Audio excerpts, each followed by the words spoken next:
Hey, what's going on, guys? Nem here with a video a little bit different than normal. I wanted to talk about the Go Fast update, which is what Bungie recently um, brought out in this week at Bungie for last week. I'm a little bit behind, but I still wanted to get my thoughts out there and some of the thoughts that I have asked you in my personal Discord. So let's go ahead and jump right into it and take a look at what this is all about and see what we're looking at here. Alright, so the Go Fast update is what Mr. Josh Hamrick and the internal team at Bungie are calling the Sandbox update that'll be coming soon. And this is primarily why. So they're upgrading actually not upgrading, they're buffing the movement system in Destiny 2. By how much? We're not entirely sure. We don't know if this is going to be like D1 values of movement speed or if it's just going to be like an awkward in between. But they do mention that all three glides are going to be upgraded or buffed. And that's including catapult and strafe lift in the Titan class. They've all been retuned to make them more unique and faster. The mobility stat has also had its range extended and been completely retuned as well. In short, everyone gets faster and the high end is higher, allowing for total movement speed, faster total movement speed regardless of how you may get there. So, this dates back to D1 like Titan skating or Warlock surfing. All that good stuff that for some reason they decided to take out, and now we're regressing into it, but it's being addressed. Arc, Strider, Sentinel, and Striker all move faster, but they move at the same speed, which is great because a lot of people felt that the Arc Strider subclass was probably one of the more underwhelming. Supers, hunters are supposed to known to be fast and lethal, and Arc Strider, you kind of moved like a little turtle. Luckily, along with the movement speed in supers, they're also addressing some of the Arc Strider animations, including their range. So faster attack animation, faster dodge animation, and increased range on all attacks. So that's great. That's great news for a lot of the hunters out there that want to play Arc Strider without having any really downsides to using the super, because you can get shot from a mile away with a golden gun, or you can just simply get shot down in general with any kinetic or energy weapon. So good news for you guys. Supers recharged faster for everyone. So thank God that they're increasing the recharge rate on supers, because honestly that's something that for some reason they decided to dumb down again when D2 launched. Destiny 1 ended with such a fantastic power fantasy feel to it.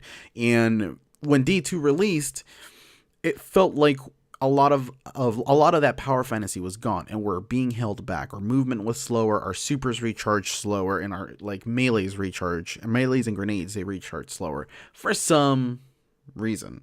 Now, I have a feeling that a lot of that was because they wanted to appeal more of the competitive side on the Crucible thing to, balance things out. Ultimately, though, we're space people, that have space magic, and we're supposed to feel strong. We're supposed to feel, amazing, not, grounded for some reason. And I'm glad that they're reverting this back to or at least hoping it's back to its D1 values. The one thing that I'm a little bummed out about is that the overall scale of this is that instead of innovating, we're regressing. So a lot of us assumed that the movement and the recharge rates wouldn't get touched because nobody was complaining about that outside of the Crucible. But no, they slowed things down, and now we got to wait and see to what values that's going to be changed. They've also buffed several weapon archetypes, included but not limited to hand cannons, pulse rifles, sniper rifles, and shotguns, along with a couple of perks as well. Of course, they don't mention what perks are being buffed, but we're gonna have to wait and see what they're gonna do there. And one of the reasons why they're doing this, and this ties into some of the changes that we're gonna talk about in a second, is because power weapons right now are not where they should be. They're almost like an afterthought. And I've honestly people just seen run by the power ammo and not even bother with it. So with that, they are also reducing the power ammo respawn timers by 30% in quick play, 40% in survival, and 25% in countdown. Of course, with this change, some of the ammo economy is going to be a little bit different as well. So depending on the type of weapon that you're using. They're probably going to take away some, maybe like a round or two from depending what gun you have. But as well, to compensate with that, we're also getting this feature back from Destiny 1 that where you kill an enemy that has power ammo, the power ammo brick will drop for you. Of course, it's not going to be a complete power brick as far as I'm aware of. If they're if they're doing the D1 thing, it's gonna give you a few shots of it. And this ties into what Christopher Barrett was tweeting about a couple weeks back, that they want to bring those power weapons back to their former glory. On another note, they are also reverting the shoulder charge change that they did a few updates ago, where they took out some of the range on the shoulder charge. Now, a lot of people complained about this because they felt that shoulder charge was used more as a tool to move around rather than an actual, attack. And Bungie, they realized the mistake that they had made, and now they're reverting it back to its original value, which is cool, because that I used that a lot as, just like an extra dash or to get out of an attack in the Crucible. And I'm really glad that they're taking this approach, and they're like, hey, you know what, yeah, we messed up, we see that, we hear you guys, and we're changing it. But I think we need to see some of these changes a little bit quicker.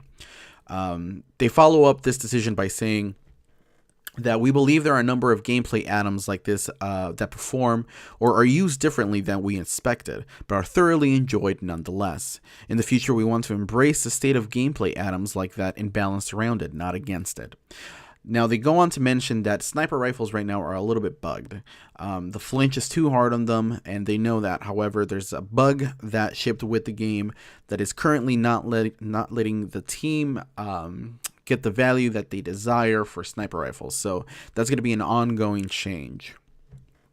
Now, for the Discord feature, I asked a couple of people in my Discord what they thought on the on some of the changes, and this is what they had to say about it.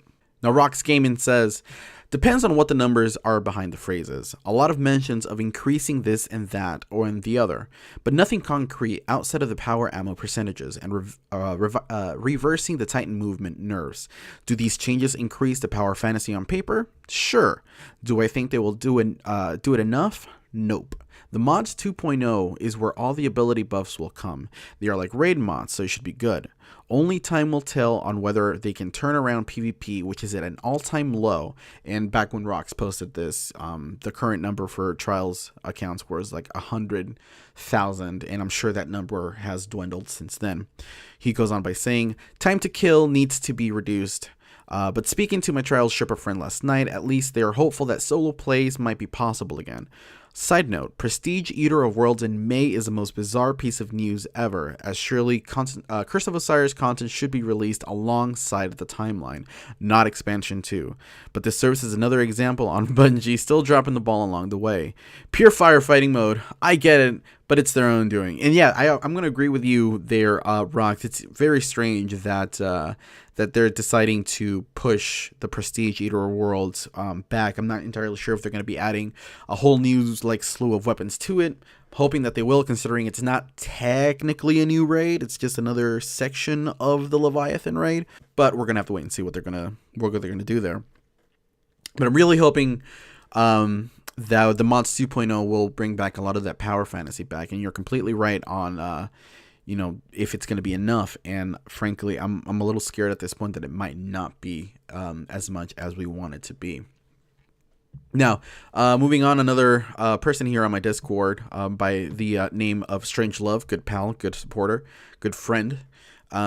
He goes on to say, I will welcome an increase in speed and agility with open arms, as one of the problems I had with D2 was that I simply felt sluggish when moving at top speed.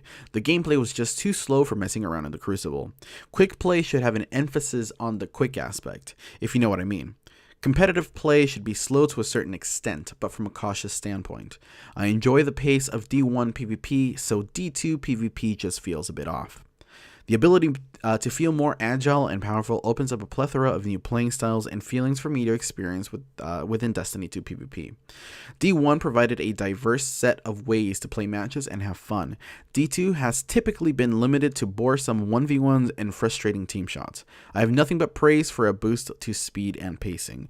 And yeah, that's one of the things that hopefully along with the buffs that they're making to some of the weapons like pulse rifles and hand cannons, that it's going to allow people to, you know, not get teamed by 2 or 3 people from the opposing team. Again, I'm welcome as well to the increase in agility overall across the board, because, you know, we do feel extremely slow. Now, another thing that I wanted to touch up on is the fact that we, along with the, you know, sandbox update that we received from the Bungie team, we also, last week, we got a development roadmap. And in there, you know, we got a little bit of a better sense as to what we're going to see along the lines with Destiny 2. Now, let's take a look here. 1.1.3. That'll be releasing on February 27th with Nightfall scoring and high score tracking, emblem and aura rework, which is weird. I didn't really expect an aura rework. I welcome it. I'm glad that it's something that's happening, because auras right now really don't really look special. They're more of a halo. They're not an aura. Fire team members appearing on the destination map. So if you guys go into Winding Cove and one goes to the Trostlands, you'll be able to see them. Neat little detail. PC public text chat. Why was that not there from the get-go? Exotic repetition reduction, companion mod, and shader interactions. That one's a little bit interesting, because we don't know exactly what they're going to be doing with the shader interactions, considering that they said that the shader situation was more complicated than they expected it to be, and we weren't going to see a change to that come in fall. Companion vendor viewing, where I'm assuming this means if you use the companion app, you're going to be able to see what, you know, people are selling. And Nightfall Strike unique rewards isn't highlighted in yellow because you guys can't see it in the video, but it says that these features are stretch goals that have a chance to slip to a later release. So we might not see that with the February 27th update. Now 1.1.4, which releases in March 27th, so, you know, from the moment this video is being recorded, it's basically 2 months from now. We're not going to see these changes till then, which is the weapon ability sandbox changes, heroic strike modifiers, which by God, I hope they're better than the Nightfall modifiers, because the Nightfall modifiers just really don't feel like much. The Prism, get rid of Prism. Like, bring back just like a set, you know, burn. I mean, I understand why they don't have that right now, because, you know, we have the, you know, the energy slots, like, you know, like the auto rifles and whatnot. It might be a little bit strong, but I really don't like Prism. I miss the old modifiers. Iron Banner 6v6, as we know, 6v6 is returning. Apparently it's going to be the first time with Iron Banner, so we'll see how that goes out. Weekly Crucible playlist is returning, including Mayhem. Now, I remember they mentioned Mayhem that was going to return as an event. So this is interesting that they're pairing this with the weekly Crucible playlist.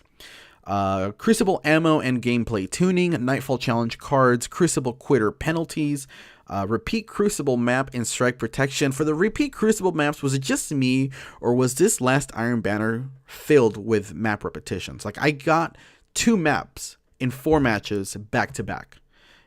It was a little bit weird.